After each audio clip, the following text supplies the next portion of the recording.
And besides, she's very nice, but when she used to stay with us, she used to like call us names, names, and every single time we used to come to her and be like, Grandma, we need this, we need that, and she provide for us. And I just pray to the Almighty God that God will just protect her and give her safe journey. And please let her soul go very well.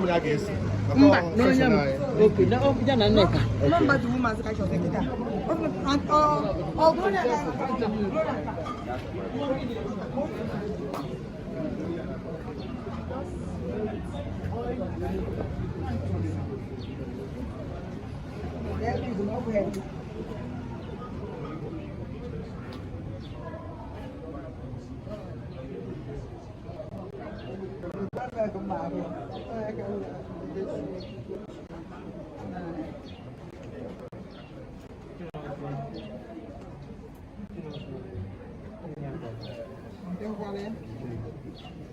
Sometimes I can get this up picture. Sometimes I can get this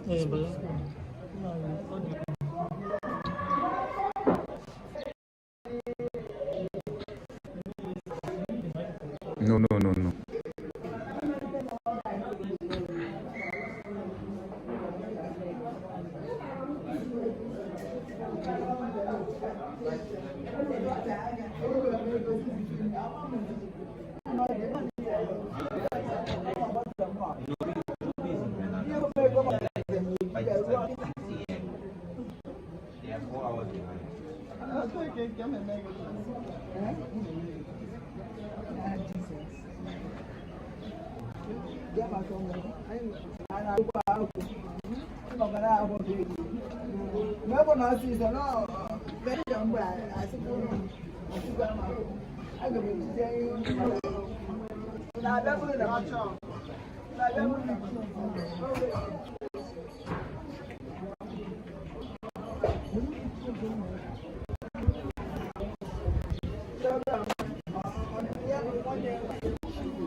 Because in the line on the one, I was where Chineke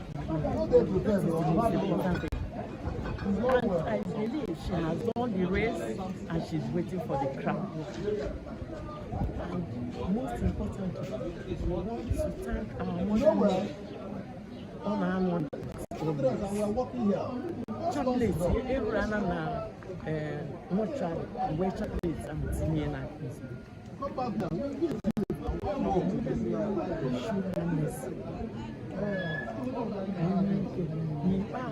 now you're able to know often I ain't changing it. That is her principle now. I am weak for him when I got and that when I would bring me at all forest. Anything at all. I need to have we work together for the progress of the family. Anything is a team. So I and I come down when I choose one night. And no great grand.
Oh, well, also.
Unu kwesịrị ịgwa anyị ihe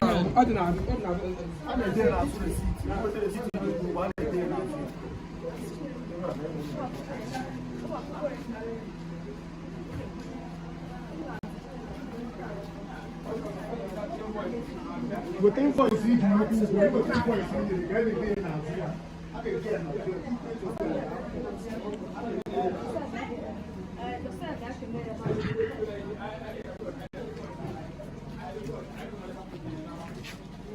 my big sister.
Alright.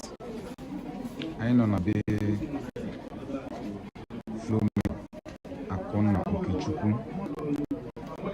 Anyị funa arrangement the all. Ya bagoni mefo the casket and the arrangement as is going on. Very soon we'll be going to St. Patrick Parish.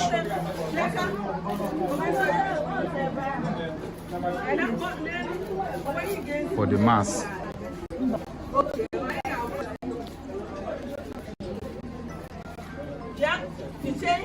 Or I'm up with TV.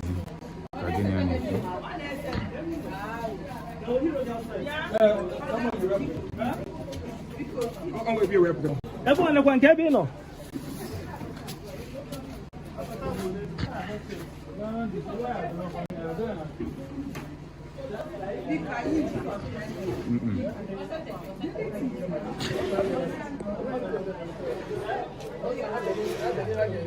Voilà, I will move down.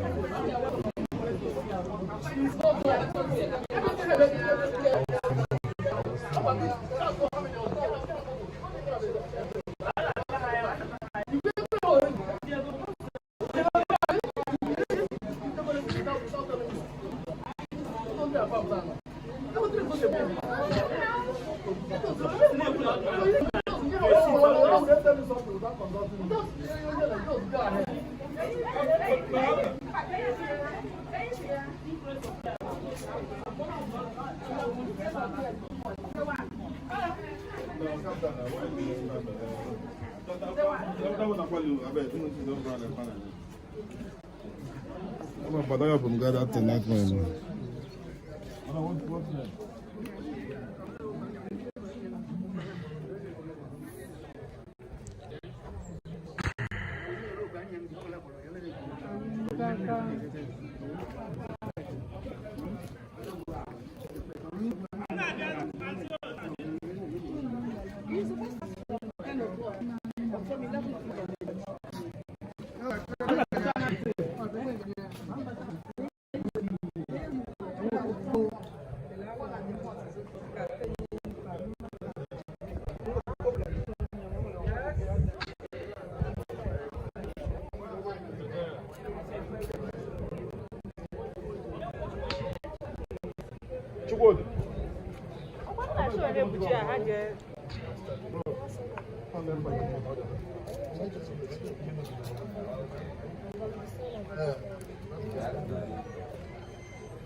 Yeah, grandson of Mama. I'm going to introduce him. I love Mama very much because she was the best grandma in the world. And also our gracious soul rest in peace in heaven. Amen.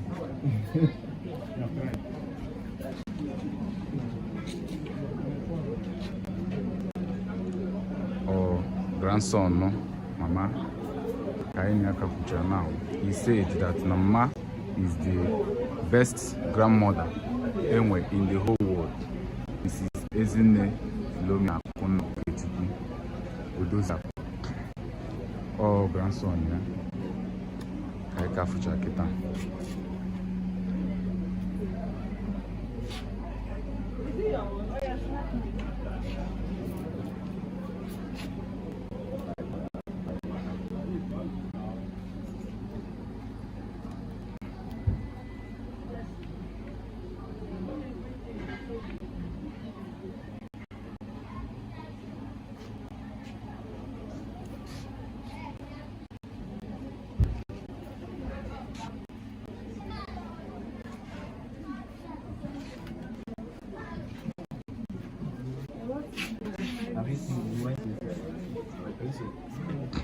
Twice or 3 times already. One official and 2 unofficial. Oh, did you see what you're saying? Okay. What's the brochure?